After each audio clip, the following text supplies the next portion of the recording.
Yes, igitondo cyiza reka mbasuhuze bahe ikaze mwe mwese tubana hano kuri News Lab TV. Reka mbifurize kugira ibyiza byose bitangwa n'ikiganza cy'Uwiteka. Ngiyi impamba y'amakuru agezweho ku mutekano ku butaka bw'Urasirazuba bw'igihugu cya Kongo tuzindukanye mbere yo kujya mu kazi kawe. Banza wumva uko byifashe mu by'ukuri, wumva uko ibintu bihagaze. Gatanu kuri gatanu turagerageza gucunguza uburyo umwete, ariko kandi ngusaba ubanza kandi subscribe cyangwa abone kandi like utanga igitekerezo, ari nako usangiza abandi aya amakuru. Ni News Lab TV. Murasirazuba bw'igihugu cya Kongo, M23 iri kwesa uduhigo, iri kwerekana ko mu by'ukuri umwana adasya ahubwo avoma, nubwo abarwanye b'uyu mutwe bakozwemo hakicwa Lieutenant Colonel Wilingoma wari umuvugizi wa M23 mu bya gisirikare. Hamaze gusohoka andi makuru mabi avuga ko atapfuye wenyine, dore ko byari byavuzwe ko yapfanye n'abagera ku 9, hari n'abakomeretse. Byari byavuzwe ko na General Major Sultan Makenga, komanda wa M23, nawe yaba yararashwe n'izi drone z'igisirikare cya Kongo hari Irubaya, ariko amakuru avuga ko Makenga ari muzima. Gusa inkuru mbi cyane yihutirwa isohotse iravuga abandi basirikare ba M23 bapfuye. Ni bangahe? Ni bande? Turaje tubigaruko tubive imuzini muzingo. N'urugamba rwo kwihorera rwatangiye, ndetse M23 ikomeje kwerekana ubudasa budasanzwe ku birongo y'urugamba, aho uyu mutwe wa AFC M23 wamaze kwisubiza uduce tw'ingenzi tujya kuri 5 wari wambuwe muri teritwari ya Masisi, ni muri Kivu y'Amajyaruguru. Turaje tubikomoza, hari nako M23 yunamiraga Lieutenant Colonel Wilingoma. Ndabwira byinshi kuri aya makuru gatanu ku kandi. Hanyuma M23 mu rugendo rwo kwihorera yivuganye ufite piti rya generali hariya mu mirwano yo muri teritwari ya Masisi. Ndaje mubabwireho gatanu ku kandi. FARDC amarira n'amariba, biravugwa neza ko itesekeye ku rugamba ku buryo bukomeye. Hanyuma rero ndakomoza ku makuru yandi avugwa y'imirwano Murasirazuba bwa Repubulika ya Demokarasi ya Kongo muri axes zitandukanye. Ndakomoza ku makuru aturuka muri teritwari ya Uvira. Ahangaha Uvira rero biravuga ko hari intumwa za Kinshasa zerekeyeyo. Hamenyekanye igikorwa izi ntumwa zavuye Kinshasa zari zigiye gukorera Uvira. Ndaje mbabwiraho gatanu kuri gatanu muri aya makuru. Hanyuma rero hamenyekanye andi makuru akomeye cyane kuri iki gitoro cyahitanye Lieutenant Colonel Wilingoma. Ubu tuvugana nakira andi makuru nje nkababwira gatanu kuri gatanu. Turanyarukira i Mulenge babwira ibitero bya drone bya FARDC i Mulenge byongeye gukaza umurego w'intambara. Ndababwira ku byemeza ingabo z'u Burundi ziri mu bibogobogo zafashe zahagurutse zerekeza ku rugamba. Ndababwira ama axes zinjiyemo, turaje tubive imuzini muzingo. Amerika na Kongo mu cyiciro gishya cya nyuma cy'imikoranire ya gisirikare. Ndaje mbabwira gatanu kuri gatanu. Byanatumye General Dagven Anderson wa Amerika yerekeza kwa President Felix Antoine Tshisekedi. Ndababwira ko u Rwanda rwakiriye abasaba ubuhunzi 164 baturutse mu gihugu. Ndaje mbabwira gatanu kuri gatanu. Babwira ibyatangajwe na Colonel Bahati Elasto wakomoje kuri FDLR, n'umutwe ugizwe hanini n'abasizewe ku Rwanda muri jenoside yakorewe abatutsi. Bahati Elasto ni guverineri wa Kivu y'Amajyaruguru ku ruhande rwa M23. Hanyuma rero ibiciro bya tungsten u Rwanda rukungahayeho bikomeje gutumbagira ku isoko. Ndababwiraho babwiye ko kuri ubu Amerika ifunze wahoze ari umusirikare wayo azira kwigisha abashinwa gutwara indege. Ndababwiraho gatanu kuri gatanu. Hanyuma rero uyitwa Sejusa aravuga ko mu by'ukuri kuba Repubulika ya Demokarasi ya Kongo yishe Lieutenant Colonel Wilingoma yishe mu buryo bukomeye amategeko y'intambara. Mu by'ukuri turaje tubigaruka rero gatanu kuri gatanu. Nongeye kuba ikaze, reka rero mbibutse ko byoroshye cyane gukomeza kubana natwe hano kuri News Lab TV. Mbibutsa ko aya ari nayo mahitamo yanyu meza. Hamenyekanye andi makuru ku gitero cya drone cyahitanye Lieutenant Colonel Wilingoma ndetse n'abagenzi be. N'amakuru mashya yihutirwa akomeye kandi ateye impungenge cyane. Aravuga ko ukuyemo Lieutenant Colonel Wilingoma urumva n'umwe, hari abandi bantu bagera kuri 18 bapfanye nawe. N'amakuru atugezeho. Uyu Wilingoma wahoze ari umuvugizi w'igisirikare cy'umutwe wa M23 nyuma yo kugabwaho igitero cya drone n'ingabo za Repubulika ya Demokarasi ya Kongo yapfanye n'abandi bagera kuri 18. Byari byavuzwe ko ari 9, ariko urumva ko umubare wikubye kabiri. Birashoboka ko baniyongera. Biteye impungenge cyane. Kwa gatatu twabigarutseho nibwo ibiro ntaramakuru Reuters by'Abongereza byari byatangaje ko byahawe amakuru yuko abantu 9 aribo baguye muri iki gitero. ariko amakuru atangajwe n'ikinyamakuru Chip Response cyo muri Uganda gisanzwe gifite uko kibona amakuru mu buryo bworoshye gikorana bya hafi n'ubutasi bwa Uganda. Ikinyamakuru kiravuga ko rwose abantu 19 barimo Willy Ngoma aribo bapfuye, no kwanga 18 barimo na Willy Ngoma 19 ngo nibo bishwe na kiriya gitero. Ikitangazamakuru mu cukumbuzi cyakoze cyeye ubwoba cyane, kiravuga ko bitangira Lieutenant Colonel Willy Ngoma na bagenzi be bari bitabiriye inama yo gufata ingamba zikomeye yabaye mu ijoro ryo kuwa kabiri tariki 24 Gashyantare. Inama yabereye mu nzu iherereye mu rwuri ruherereye muri ako gace ko muri Rubaya muri teritwari ya Masisi. Uru ni urwuri amakuru avuga ko ari urwa General Gahizi Innocent wo mu ngabo za Congo Kinshasa FARDC. Ikinyamakuru cy'abanya-Uganda Chip Response mu makuru gitangaza kiravuga ko ngo cyayahawe n'amasoko menshi azi byabaye.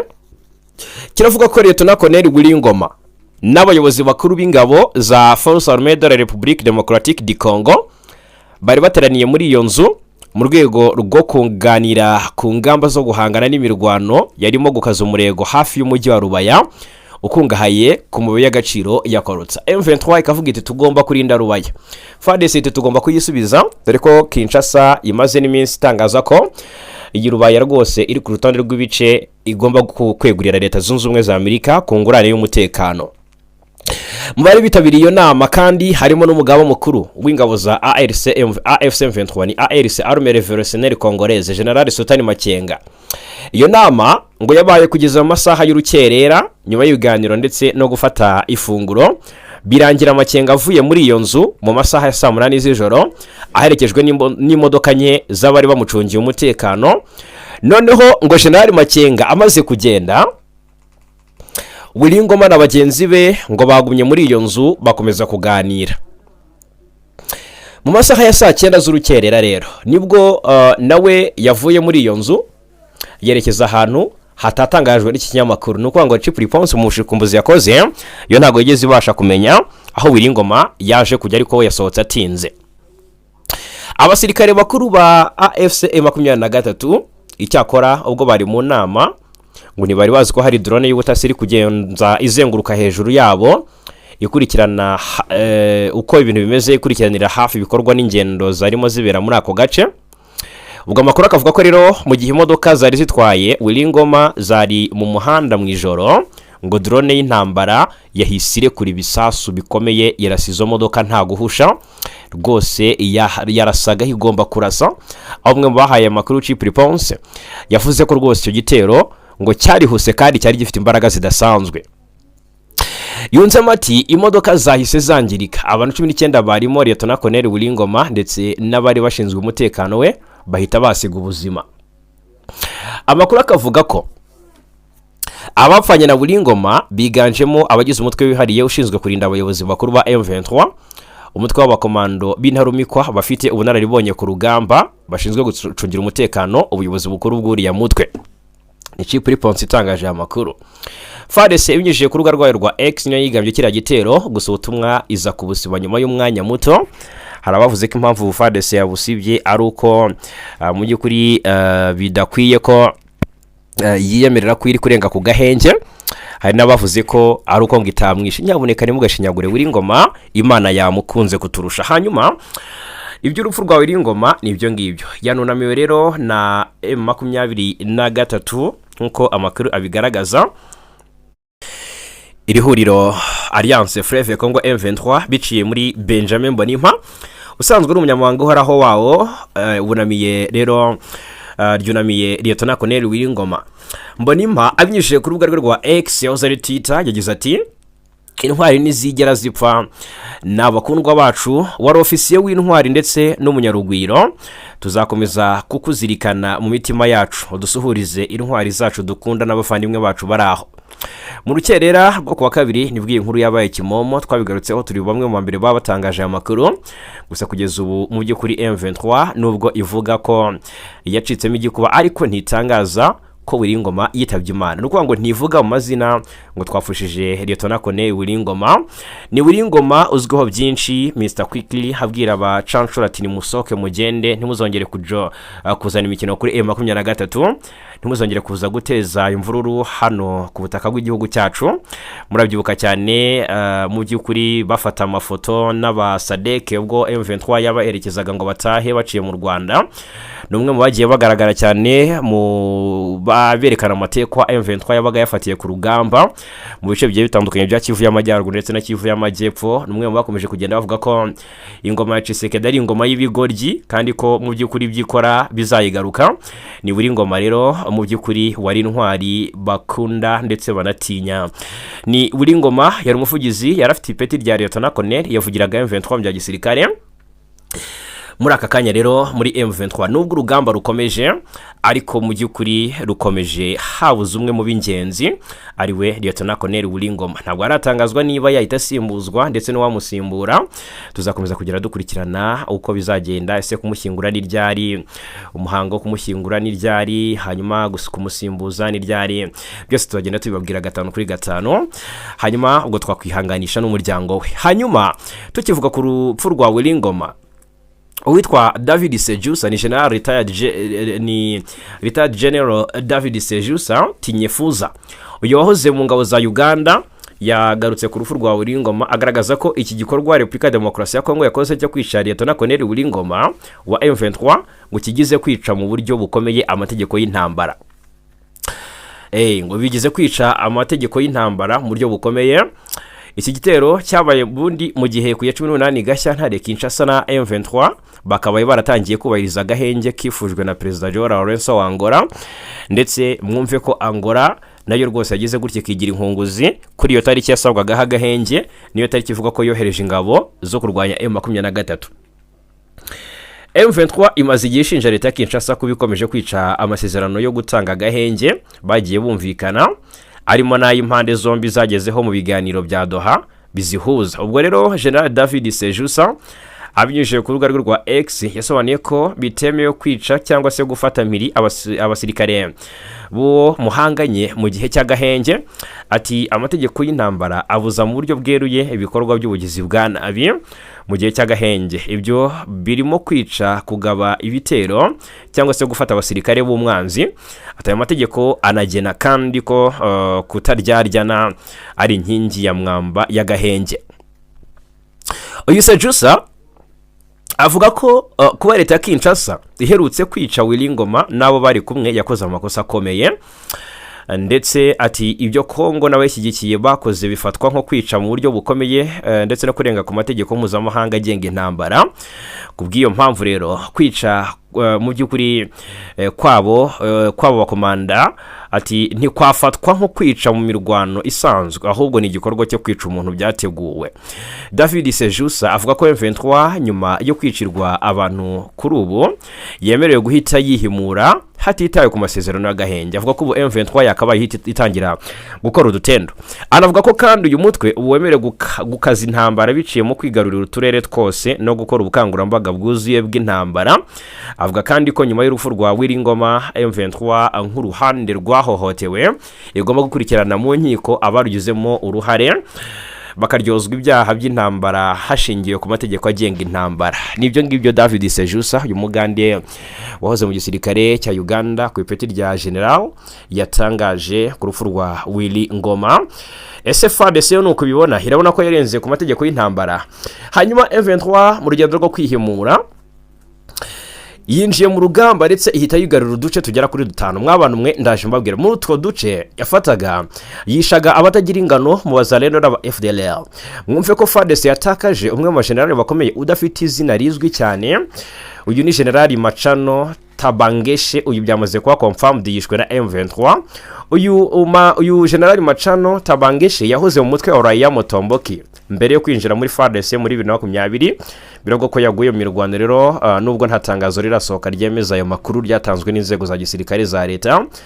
kugeza ubu rero biracyari mu rujijo, ariko ntabwo ari urujijo. Abari ku mirongo y'urugamba bari kubimpamiriza bavuga bati tangaza iyi nkuru kuko irihutirwa cyane. FARDC nayo yakozwemo kandi hishwe n'abandi bagera kuri 66 muri iriya teritwari ya Masisi. M23 kandi muri urwo rugamba yisubije uduce dutandukanye two muri Masisi. Ihuriro ry'ingabo za leta ziyabangira ingata. Biravugwa neza ko M23 yisubije agace karimo uduce turimo Kasenyi, Luke, Katobotobo, Kaniro ndetse na Kazinga. Ndadusubiramo, M23 yisubije uduce turimo Kasenyi, Luke, Katobotobo, Kaniro ndetse na Kazinga. Kwa gatatu nibwo M23 yari yisubije agace kamwe k'ingenzi ka Kasenyi, ibari kirarana ibyuka kuwa kane yigarura n'utundi duce tugera kuri 4. Uduce twose n'utundi two muri teritwari ya Masisi rero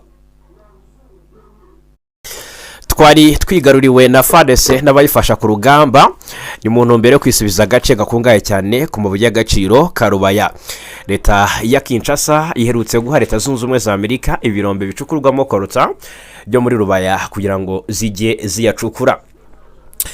Uduce rero M23 atangiye kutwisubiza. Hanyuma reka tunyarukire muri teritwari ya Uvira turebera hamwe naho uko situation imeze magingaya. Haravugwaga intumwa za Kinshasa, icyari giteye urujijo ni impamvu yari yazizanye ko natwe rero niyo nyungu, dore tumenye impamvu nyayo.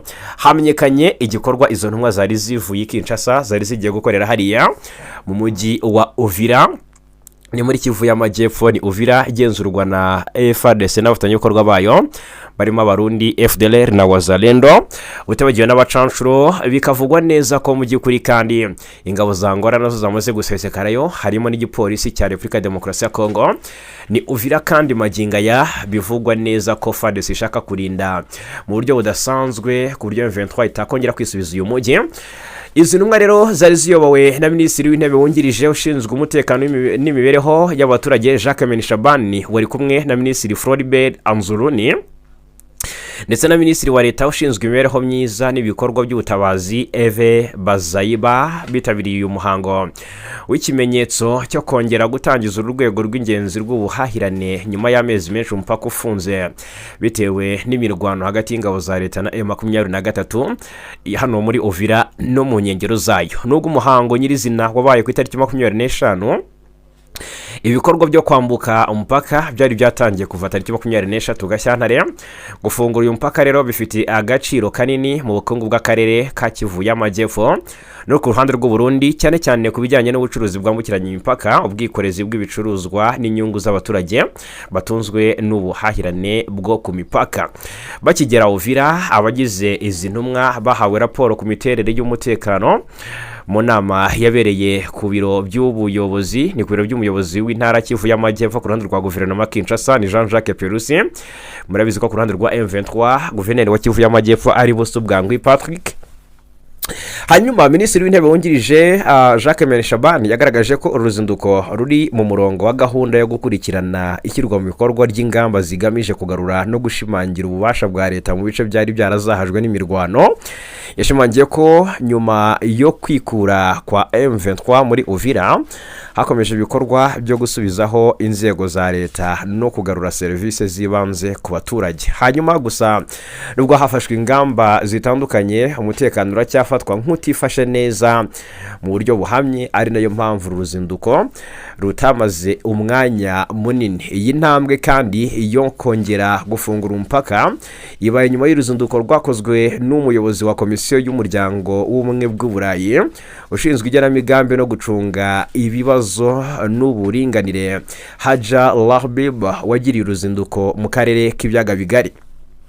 Yasoreje uruzinduko rwe Igoma, umurwa mukuru w'intara Kivu y'Amajyaruguru, aho yakiriwe n'abayobozi ba AFC M23 bayobowe n'umuhuzabikorwa wa politike Colonel Nanga. Nyuma y'ibiganiro byabereye Kinshasa, Bujumbura, Kigali n'Igoma, Haja Lahbib yatangaje ko yoherejwe n'abaminisitiri b'ububanyi n'amahanga b'ibihugu 27 bigize umuryango umwe bw'Uburayi mu rwego rwo gukora raporo ku miterere y'ibibazo by'ubutabazi byarushijeho gukomera mu mezi ashize.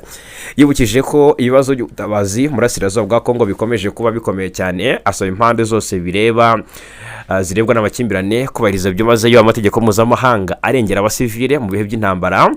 Yanagaragaje ko yabonye ubushake bwo kugirana ibiganiro ku mpande zitandukanye, hanagaragaza icyizere ko uruzinduko ruzatanga umusaruro ufatika ku baturage basanzwe bo bakomeje guhura n'ingaruka z'aya makimbirane. Hanyuma rero nimyemerere tugaruke ku makuru y'imirwano iri kubica bigacika muri Kivu y'Amajyepfo, kuko biravugwa ko ibitero bya drone za FARDC y'Umurenge byongeye gukaza umurego mu buryo bukomeye cyane. Igisirikare cya Repubulika ya Demokarasi ya Kongo FARDC cyagabye ibitero cyifashishije indege zitagira abapilote zizwi nka drone mu gace ka Rugezi gaherereye mu misozi y'amajyepfo y'uburengerazuba bwa Minembwe muri teritwari ya Uvira, muri teritwari ya Fizi Murambabarira, ni mu ntara Kivu y'Amajyepfo.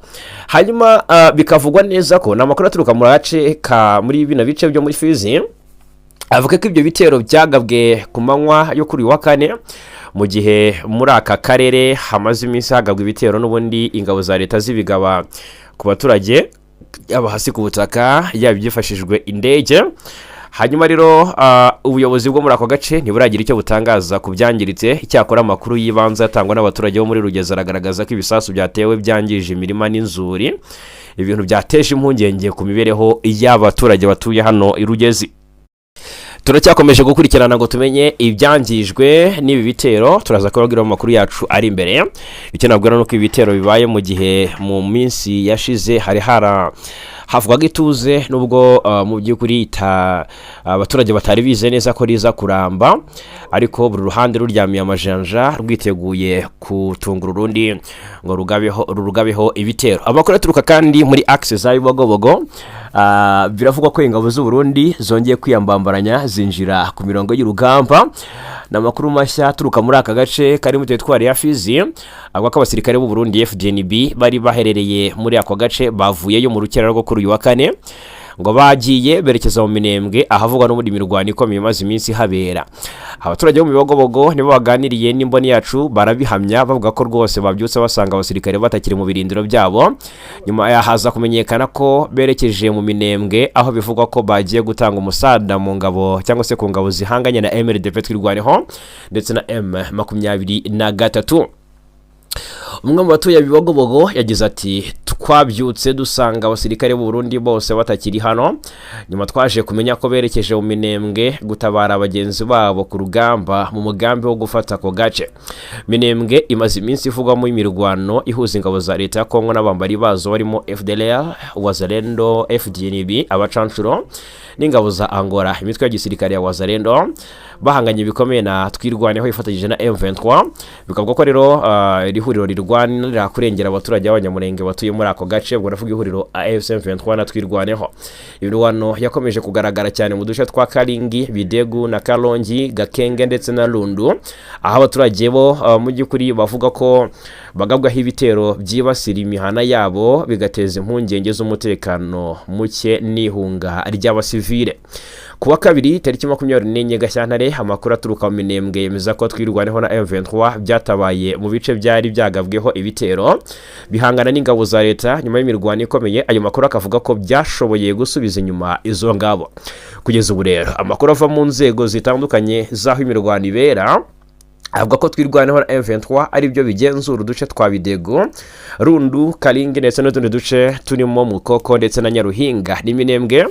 Ni kamwe mu duce tumaze imyaka myinshi kavugwamo amakimbirane ashingiye ku bibazo by'umutekano, ubwoko n'ubuyobozi bw'akarere, aho Nyamurenge batuye cyane muri ako gace bamaze igihe bagaragaza impungenge ziterwa n'ibitero bagabwaho by'urudaca bagabwaho n'ingabo zo ku ruhande rwa leta zakabaye zibarindira umutekano. Impungenge zikomeje kuba zose rero muri ya bice bituwe n'abanyamulenge. Reka rero mu by'ukuri duhite turebera hamwe maginga ya ibivugwa ko Amerika na Repubulika ya Demokarasi ya Kongo bagiye kwinjira mu mikoranire mu bya gisirikare, ndetse byatumye Perezida Trump yohereza intumwa i Kinshasa muri Repubulika Iharanira Demokarasi ya Kongo.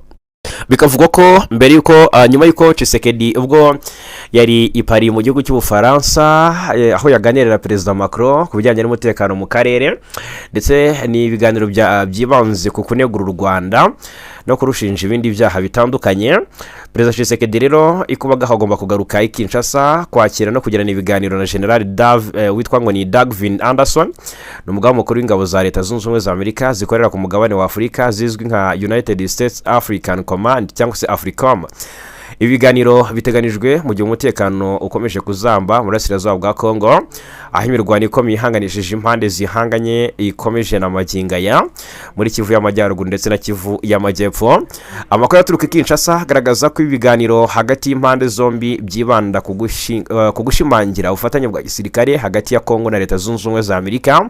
Mu gitezwe kuganirwaho harimo kongerera ubushobozi ingabo za Kongo binyuze mu mahugurwa n'ubumenyi bugezweho, ubufatanye mu by'ubutasi hagamijwe kurwanya imitwe yitwaje intwaro, ibijyanye no kugura no guhererekanya ibikoresho bya gisirikare, uruhare rwa Amerika mu gushaka ibisubizo birambye ku mutekano muke mu burasirazuba bwa Kongo. Guverinoma ya Kinshasa imaze igaragaza ubushake bwo gusinyana na Washington amasezerano arambuye y'ubufatanye mu bya gisirikare agamije kongerera ingabo zayo ubushobozi no kuzigeza ku rwego rwo guhangana n'ibibazo by'umutekano byugarije igihugu. Intara ya Kivu y'Amajyaruguru n'iy'Amajyepfo zimaze imyaka irenga 5 zihanganye n'imirwano ihanganishije ingabo za leta n'imitwe yitwaje intwari itandukanye.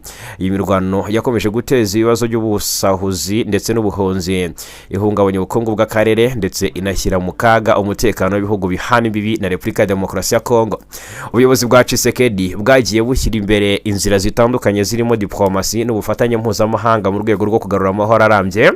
Uruzinduko rwa General Anderson rufatwa nk'intambwe ikomeye mu kwagura no gushimangira urwego rw'ubufatanye bwa gisirikare hagati y'ibihugu byombi. Mbere yo kugera i Kinshasa, General Anderson yari mu ruzinduko i Accra muri Ghana, aho yahuriye akanagirana ibiganiro na Perezida John Dramani Mahama. Ibiganiro bye rero muri Ghana byibanze ku bufatanye mu by'umutekano n'uruhare rwa Amerika mu gushyigikira ibihugu bya Afurika mu guhangana n'iterabwoba n'imitwe yitwaje intwaro. Uruzinduko rwe rero mu bihugu bitandukanye bya Afurika rugaragaza umuhate wa Amerika wo gukomeza kuba umufatanyabikorwa ukomeye mu by'umutekano ku mugabane wa Afurika, by'umwihariko mu turere twugarijwe n'ibibazo by'umutekano muke.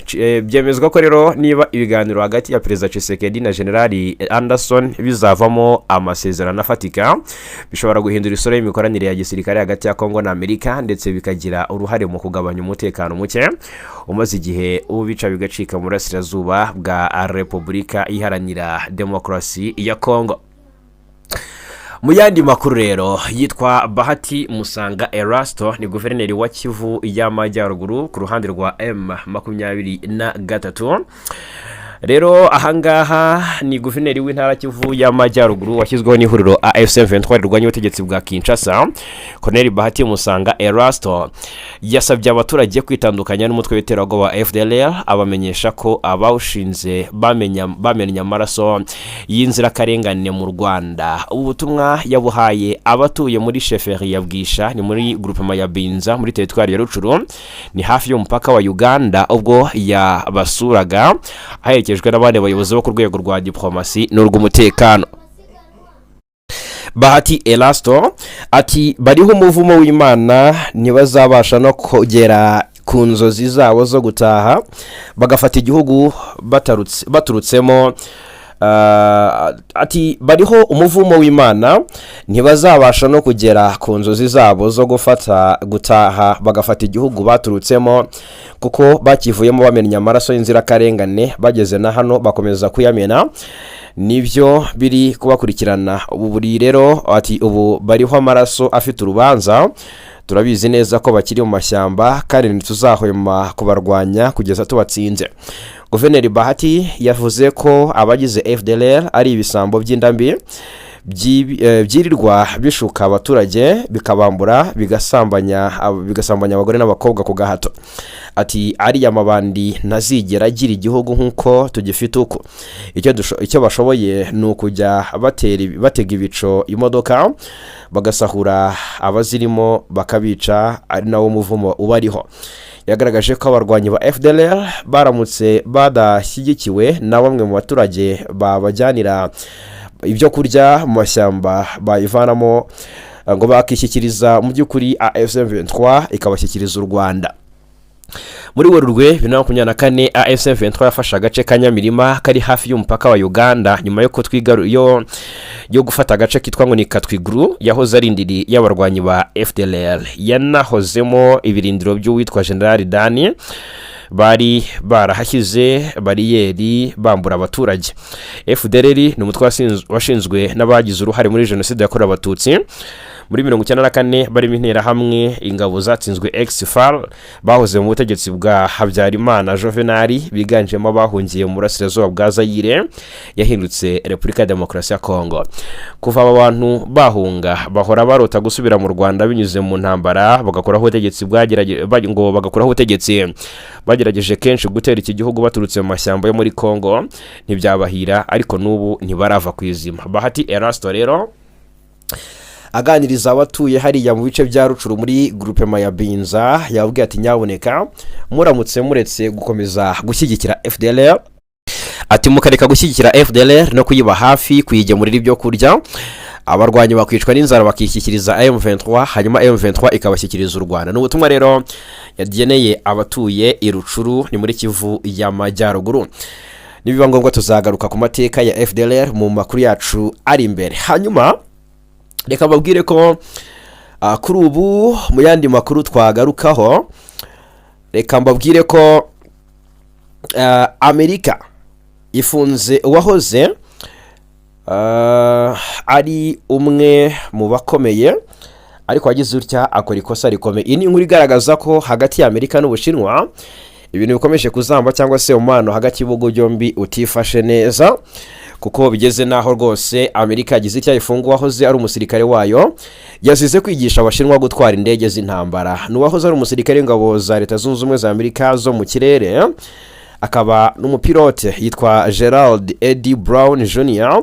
yatawe muri yombi azira gukorana n'ingabo z'Ubushinwa. Brown w'imyaka 65 y'amavuko wamenyekanye mu kazi ke nka Runa yafatiwe muri leta ya Indiana. Uyu mugabo aregwa gutanga serivisi za gisirikare ku bapilote b'ingabo z'Ubushinwa atabifitiye uburenganzira ndetse no kugambana. Kuri wa kane tariki 26 Gashyantare nibwo agejejwe imbere y'ubucamanza muri Indiana y'Amajyepfo. Umuyobozi wungirije wa Minisiteri y'Ubutabera ushinzwe umutekano w'igihugu John Eisenberg avuga ko uriya mupilote yahuguwe kugira ngo azarinde igihugu bikarangira agiye guhugura Abashinwa. Ati ingabo zirwanira mu kirere za Amerika zahuguye Major Brown kugira ngo abe umupilote w'indashyikirwa w'indege z'intambara kandi zimwizeyeho kurinda igihugu cyacu.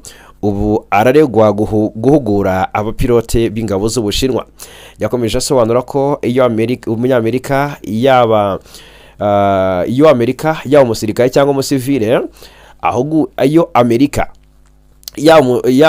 nuko ngo yakomeje asobanura ko iyo Umunyamerika yaba umusirikare cyangwa umusivile ahuguye ingabo z'ikindi gihugu aba agomba kuba afite uruhushya rutangwa na Minisiteri y'Ububanyi n'Amahanga, bitaba ibyo bikaba binyuranyije n'amategeko. Umuyobozi wungirije wa FIB ushinzwe iperereza ku butasi Roman Rozhavsky yavuze ko Brown wahoze ari umwarimu w'abapilote b'indege z'intambara zo mu bwoko bwa F-35 Lightning akekwaho kugambanira igihugu cye ahogora abapilote b'Ubushinwa uko barwana n'ingabo yarahiriye kurinda.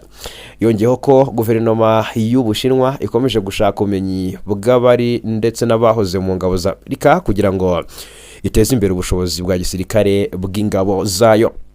Nkuko bikubiye mu kirego kuva nibura muri Kanama 2023 Brown akekwaho kugambana n'abanyamahanga ndetse n'abanyamerika mu gutanga amahugurwa y'indege z'intambara ku bapilote b'ingabo zirwanira mu kirere z'Ubushinwa zizwi nka People's Liberation Army Air Force cyangwa PLAAF. Bikavugwa ko uyu Brown yamaze imyaka irenga 24 akorera ingabo zirwanira mu kirere za Leta Zunze Ubumwe za Amerika ikizwi nka US Air Force. Ava mu kazi ka gisirikare mu mwaka w'1996 afite ipeti rya majoro.